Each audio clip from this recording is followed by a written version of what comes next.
கிறிஸ்துவில் பிரியமானவர்களே, ஆண்டவராகிய இயேசு கிறிஸ்துவின் இனிய நாமத்தில் உங்களை சந்திப்பதில் பெருமகிழ்ச்சி அடைகிறேன். தவக்காலத்தினுடைய 3வது வாரத்திற்கு நம்ம கடந்து வந்திருக்கிறோம். இந்த நாட்களிலும் கூட பல பக்தி முயற்சிகளை நாம் மேற்கொண்டு இருக்கிறோம்.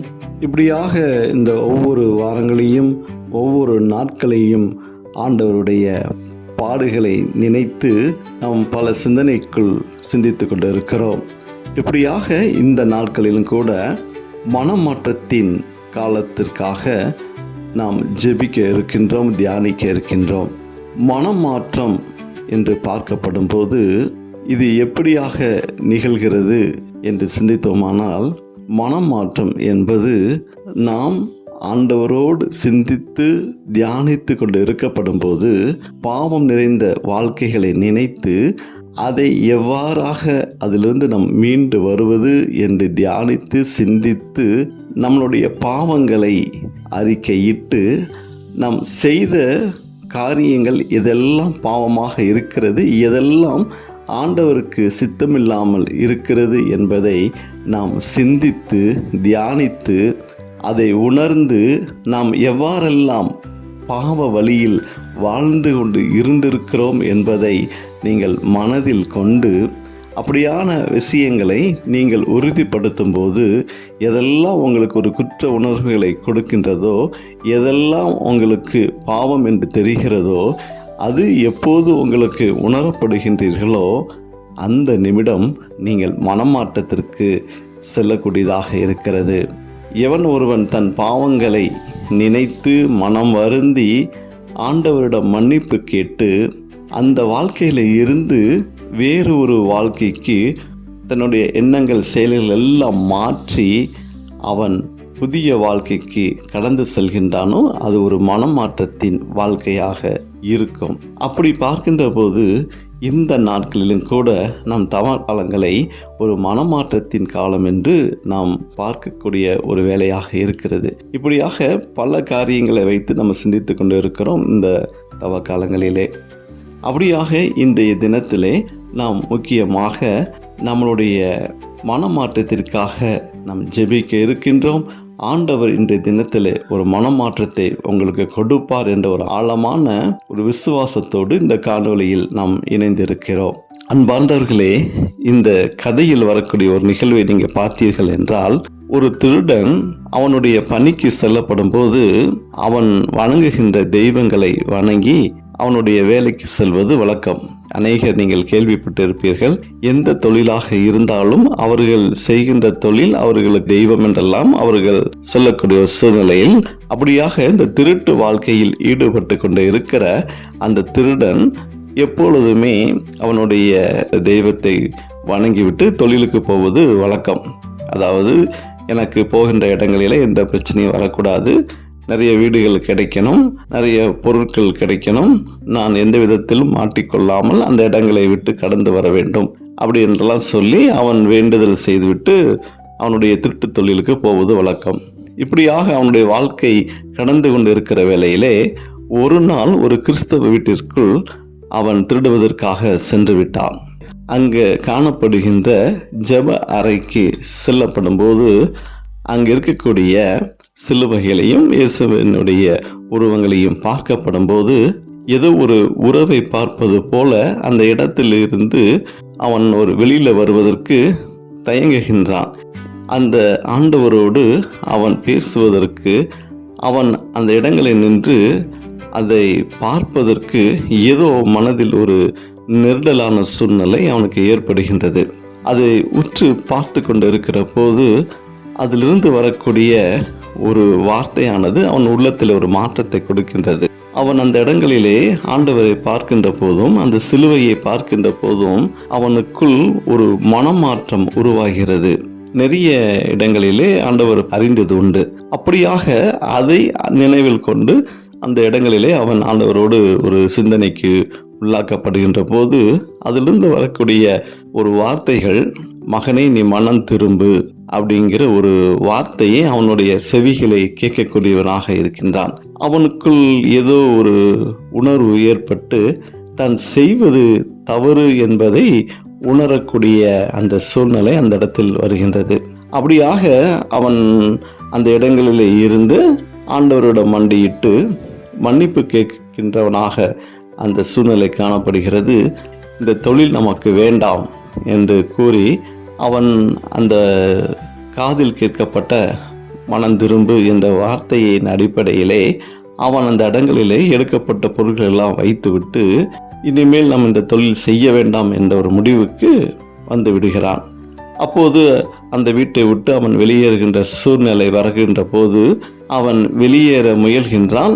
அந்த வீட்டினுடைய முதலாளியானவர் வீடுகளுக்கு வரப்படுகின்ற போது இவன் அவரிடத்தில் மாட்டிக்கொள்கிறான். திருடன் திருடன் என்று சத்தமிடும்போது இவன் அவரை காலில் விழுந்து, ஐயா, என்னை மன்னித்து விடுங்கள், நான் ஒரு திருடன் தான், நான் திருடுவதற்காக தான் இந்த வீட்டுக்குள் வந்தேன். ஆனால் உங்களுடைய வீடுகளில் இருக்கின்ற அந்த ஆண்டவருடைய படமும் அவருடைய சிலுவையும் நான் பார்க்கின்ற போது அதில் ஏதோ ஒரு உறவு எனக்கு அவரிடம் காணப்பட்டது. எனக்கும் அவருக்கும் உள்ள ஒரு உறவானது புதுப்பிக்கப்படுகின்றது. ஏதோ ஒரு விஷயத்தை நான் அந்த இடங்களிலே நான் கண்டுபிடித்தேன். இதோ நான் ஒரு பாவ வாழ்க்கையில் வாழ்ந்து கொண்டு இருக்கிறேன் என்று நான் என்னை மாற்றிக்கொண்டேன். உங்கள் வீடுகளிலிருந்து நான் எந்த பொருட்களையும் நான் எடுக்கவில்லை. நீங்கள் வேண்டுமானாலும் என்னை நீங்கள் போலீஸில் கொண்டு போய் நீங்கள் ஒப்படைத்து விடுங்கள். ஆனால் இன்றைய தினத்திலிருந்து நான் இப்படியான ஒரு தொழிலை நான் செய்ய போவது இல்லை. உங்கள் வீடுகளிலிருந்து நான் எந்த பொருளும் எடுக்கவில்லை. என்னை மன்னித்து விடுங்கள். நீங்கள் எந்த விதமான தண்டனை எனக்கு நீங்கள் கொடுத்தீர்கள் என்றாலும் நான் அதுக்கு கட்டுப்படுகிறேன். நீங்கள் வேண்டுமென்றாலும் என்னை நீங்கள் போலீசிடம் ஒப்படைத்து விடுங்கள், நான் அதற்கு உட்படுகிறேன் என்று கூறியிருக்கிறான். அப்போது அந்த வீட்டுக்காரரும் அவரை மன்னித்து புதிய வாழ்க்கைக்கு நீ கடந்து செல் என்று வழிவிடுகிறார். அன்பார்ந்தவர்களே, இப்படியாக இந்த ஒரு கதையாக இருந்தாலும் அந்த திருடனுக்கு வரப்பட்ட அதே மனமாற்றம்தான் அன்றைய தினத்திலும் கூட ஆண்டவர் சிலுவையிலே அறையப்பட்டு சிலுவையில் தொங்கப்படுகின்ற போது கூட அவருக்கு அருகில் நிறுத்தப்பட்ட ஒருவனும் கள்வர்தான். ஆனால் அந்த கள்வன் கூட அந்த மரணத்திற்கு போகக்கூடிய சூழ்நிலை கூட ஆண்டவரை பார்த்து மன்னிப்பு கேட்கின்ற ஒரு நிகழ்வை கூடி நாம் கேள்விப்பட்டு இருக்கிறோம். அன்பார்ந்தவர்களே, நம்மளுடைய வாழ்க்கையை கூடி நம்ம சிந்தித்து பார்க்க வேண்டும்.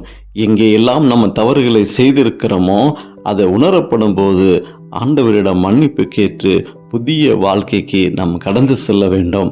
அன்பார்ந்தவர்களே, இந்த வேலையில கூட உருக்கமான விதத்திலே நம்ம ஆண்டவரை நோக்கி நாம் ஜெபிக்க இருக்கின்றோம்.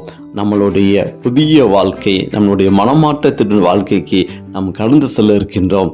இதற்கு நம்மளுடைய எல்லா பாவ பலவீனங்களும் நீங்கள் நினைத்து நீங்கள் மண்டியிட்டு ஆண்டவரிடம் உங்களை ஒப்புக்கொடுக்கப்படுகின்ற போது ஆண்டவர் தாம் நம்மளை ஆசீர்வதித்து புதிய வாழ்க்கைக்கு நம்மளை நடத்தி செல்வார் என்ற ஒரு ஆழமான விசுவாசத்தோடு இந்த ஜெபங்களிலே நீங்கள் கண்ணீர் விட்டு நீங்கள் செய்த பாவங்களை நினைத்து ஆண்டவருடைய பாதத்திலே நாம் ஒப்புக்கொடுக்கப்படுகின்ற போது நாம் மனமாற்றத்திற்கு கடந்து செல்வோம், புதிய வாழ்க்கைக்கு கடந்து செல்வோம். அன்பின் பரலோக பிதாவே, இந்த நாளை கொடுத்ததற்காக நன்றி செலுத்துகிறேன் ஆண்டவரே.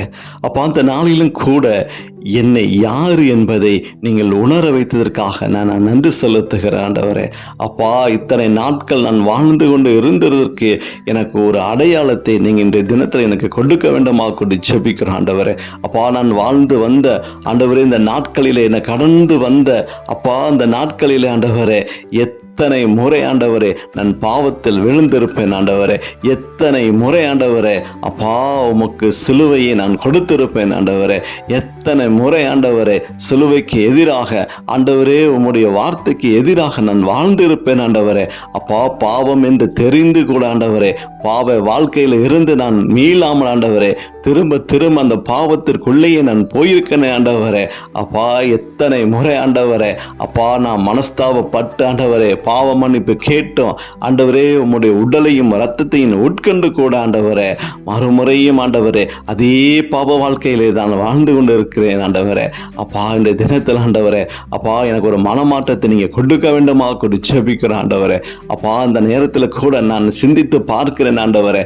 அப்பா, என்னுடைய ஒவ்வொரு பாவங்களை நான் நினைத்து பார்க்கிறேன் ஆண்டவரே. அப்பா, பாவம் இல்லாத மனிதன் இல்லை ஆண்டவரே.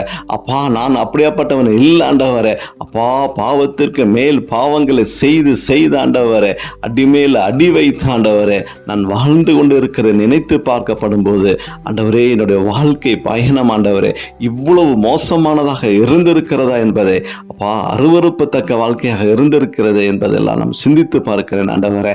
அப்பா, எங்களுக்காக ஆண்டவரே, அப்பா, நீங்க பாடுகளையும் வேதனைகளும் ஆண்டவரே இரத்தங்களை சிந்தி ஆண்டவரே நீங்க மீட்பை கொடுத்திருக்கிற தெய்வம் ஆண்டவரே. ஆனால் ஆண்டவரே, என்னுடைய வாழ்க்கையில அப்பா நான் மற்றவருக்கு ஒரு மீட்பை கொடுத்ததில்லை ஆண்டவரே. மற்றவருக்கு சுமையாகத்தான் இருந்திருக்கிறேன் ஆண்டவரே. மற்றவர்களுக்கு சிலுவையாகத்தான் இருந்திருக்கிறேன் ஆண்டவரே. அப்பா, மற்றவருடைய வாழ்க்கையிலே நான் நல்லவது செய்தது கூட நான் நினைத்து பார்க்க முடியாமல் ஆண்டவரே, அதற்கு முன்பாக எல்லாம் என்னுடைய பாவ வாழ்க்கை தான் ஆண்டவரே நின்று கொண்டு இருக்கிறது ஆண்டவரே. ஆண்டவரே, உமது கட்டளைக்கு எதிராக நான் செய்த ஒவ்வொரு பாவங்களும் என் கண்முனை நின்று கொண்டு இருக்கிறது ஆண்டவரே. அப்பா, என் உள்ளத்தை அப்பா ஒரு குத்தி கொண்டு இருக்கிறது ஆண்டவரே. அப்பா, என் உள்ளத்தை கிழித்து கொண்டு இருக்கிறது ஆண்டவரே. கொடுக்கப்பட்ட 10 கட்டளைகளை ஆண்டவரே நான் நினைத்து பார்க்கப்படுகின்ற போது கூட ஆண்டவரே, என்னுடைய பாவங்கள் ஆண்டவரே அப்பா அந்த கட்டளைகளை மீறி போயிருக்கிறது ஆண்டவரே. அப்பா, இதுக்கு நான் என்ன செய்வது ஆண்டவரே? அப்பா, நீங்க என்னை மன்னிப்பீங்களா ஆண்டவரே? அப்பா, என்ன வேற ஒரு மனமாற்றத்திற்கு என்னால் செல்ல முடியுமா ஆண்டவரே? அப்பா, என்னை மன்னித்து கொள்ளுங்க ராஜா. ஆண்டவரே, என்னை மன்னித்து கொள்ளுங்க ராஜா.